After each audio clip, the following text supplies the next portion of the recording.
온타리오주 토론토에서 1년 새 단독주택 가격이 오른 지역은 단 4곳에 불과한 것으로 조사됐습니다. 리틀 이탈리 서쪽과 트리니티 벨우드는 210만 달러에서 240만 달러로 16% 급등했고, 캐비지 타운도 280만 달러에서 310만 달러로 12% 상승했습니다. 로즈데일은 410만 달러에서 430만 달러로 4%, 덤밀 지역도 236만 달러에서 244만 달러로 3.7% 올랐습니다. 트리니티 베루드와 캐비지 타운은 도시 중심부에서 멀지 않은 데다 로즈데일보다 집값이 낮아 구매자에게 매력적인 지역입니다. 또한 덤밀보다 저렴하고 다운타운에 가까운 리틀 이태리도 선호 지역입니다. 이들 지역은 매매 물량이 많지 않아 경쟁력이 더 높은 것으로 알려졌습니다. 나머지 지역은 금리 인상 탓에 올 상반기 집값이 떨어졌습니다. 놀스역의 뉴튼브룩 이스트는 1% 떨어졌고, 포레스트 힐은 무려 17% 급락했습니다. 르맥스는 판매자와 구매자 모두가 금리 인하를 기다리고 있다며 지난해 가을과 마찬가지로 올 가을도 주택시장은 조용할 걸로 예상했습니다. 이런 가운데 단독주택 거래 건수가 증가한 지역도 있습니다. 베이뷰 빌리지는 21%, 에토비코의 엘더우드 9%, 놀스역의 베더스트 매너도 1.4% 증가했습니다. 이 가운데 베더스트 매너는 중심부에서도 저평가된 지역으로 수년간 내 집 장만을 꿈꿔온 젊은 가족들에게 인기를 모으고 있습니다. 토론토 이외 광역 토론토에서는 단독주택 매물 부족이 드러나고 있습니다. GTA 60개 지역 중 절반에서 단독주택 신규 매물이 감소했습니다. 토론토에서도 이사율이 적은 하이파크와 블로어 웨스트 빌리지는 신규 매물이 58% 줄었고, 로즈데일 무어파크와 리사이드도 감소했습니다. 르맥스는 연방중앙은행의 급격한 금리 인상에 더해 다음 달 추가 인상도 예고되고 있다며, 그렇게 되면 주택시장은 계속 약화될 것이라고 전했습니다.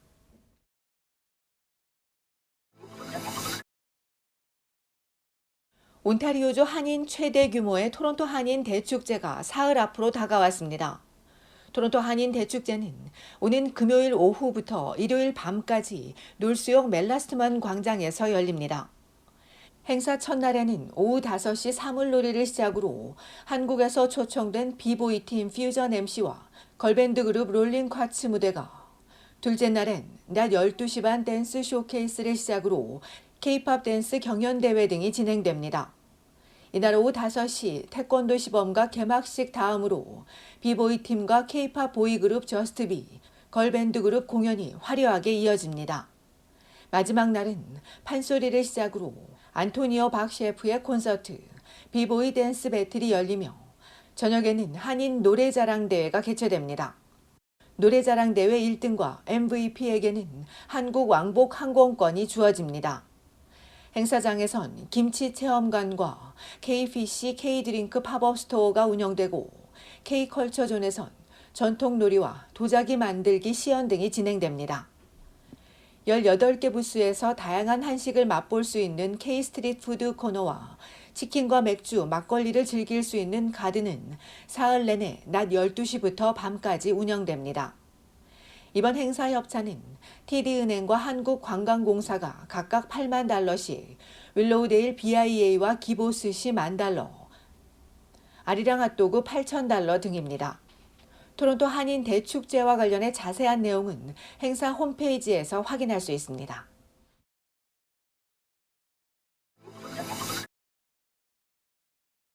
연방정부가 주택난 완화를 위해 유학생 수를 규제하는 방안을 검토하고 있습니다.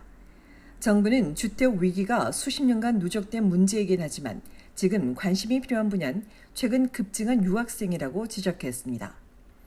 정부는 일부 대학이 유학생에게 양질의 교육을 제공하기보다 수익을 위해 이용하려는 대상으로 여기기도 한다며 적정한 거주시설보다 5배 내지 6배 많은 유학생을 유치하는 경우는 심각한 문제라고 지적했습니다. 그러면서 대학 당국과 만나 유학생의 주거 문제를 완화하기 위한 대학의 역할을 모색할 계획이라고 덧붙였습니다. 연방 이민성에 따르면 지난해에만 입학 허가를 받은 유학생 수는 55만 150명으로 5년 전보다 무려 75% 급증했습니다. 앞서 2014년 유학생 수는 24만여 명이었습니다.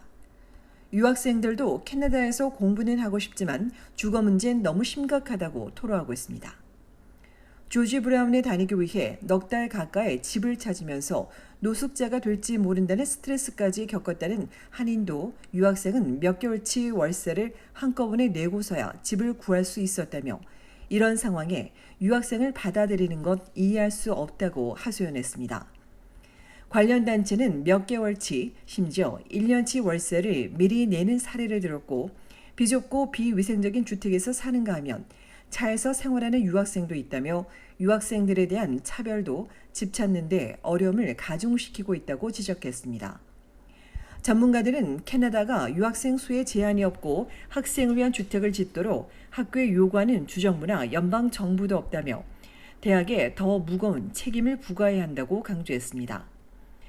이에 유학생을 위한 주택을 짓고 있다는 대학 관계자들은 저비용 금융 지원이나 저렴한 주택 프로젝트 우선 지정 등의 자격 확대와 정부의 추가 지원이 필요하다고 요청했습니다. 한편 가을 의회 개원을 앞둔 연방자유당 정부는 내각회의에서 핵심 국정 과제로 주택 정책을 집중 논의하는 것으로 알려졌습니다.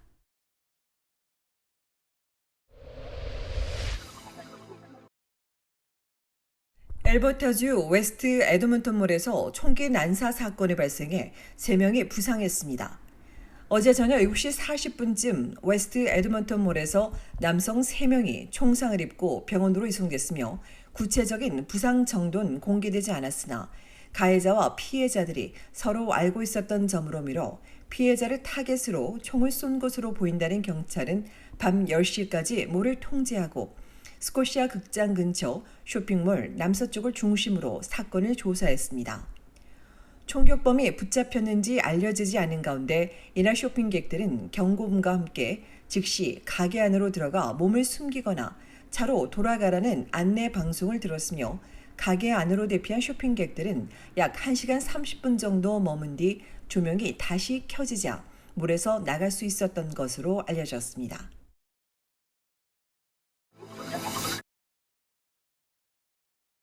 연방정부와 시민단체가 페이스북 모회사 메타를 비난하고 나섰습니다. 역대 최악의 산불로 주민 수만여 명이 대피하는데도 페이스북과 인스타그램 등이 지역 뉴스와 CBC 등이 보도한 재난 상황을 공급하지 않고 있기 때문입니다.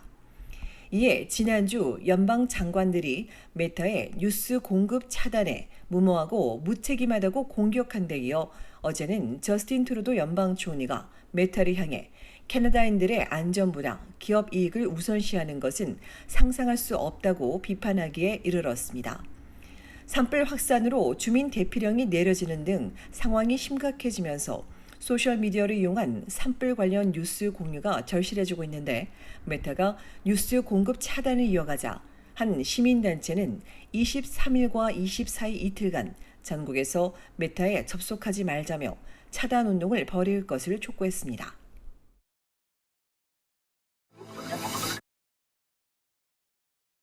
오는 27일 일요일엔 전국의 대형 극장에서 단돈 $4의 영화를 감상할 수 있습니다.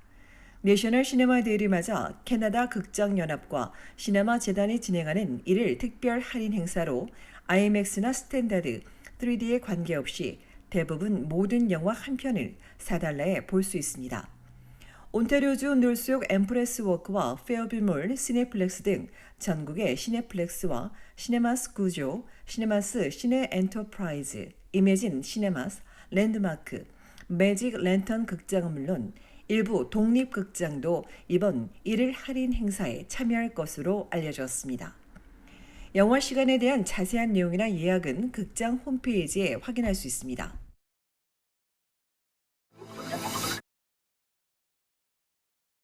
온타리오주의 자유총연맹 토론토 지부가 지난 15일 오전 11시 지로스 로드 공원에서 제75주년 대한민국 건국절 기념 행사를 가졌습니다. 회원 81명은 만세 삼창을 외치고 순국 선열에 대한 묵념과 75주년 생일 떡 커팅식을 하고 건국절에 대한 의미를 새겼습니다. 김재기 회장은 우린 지금껏 광복절 행사를 해왔는데 광복절보다 더 중요한 것은 건국이라며 이제부터 광복절과 건국절을 같이 기념하길 바란다고 전한 뒤 앞으로 계속 건국절 행사를 하기로 했다고 덧붙였습니다.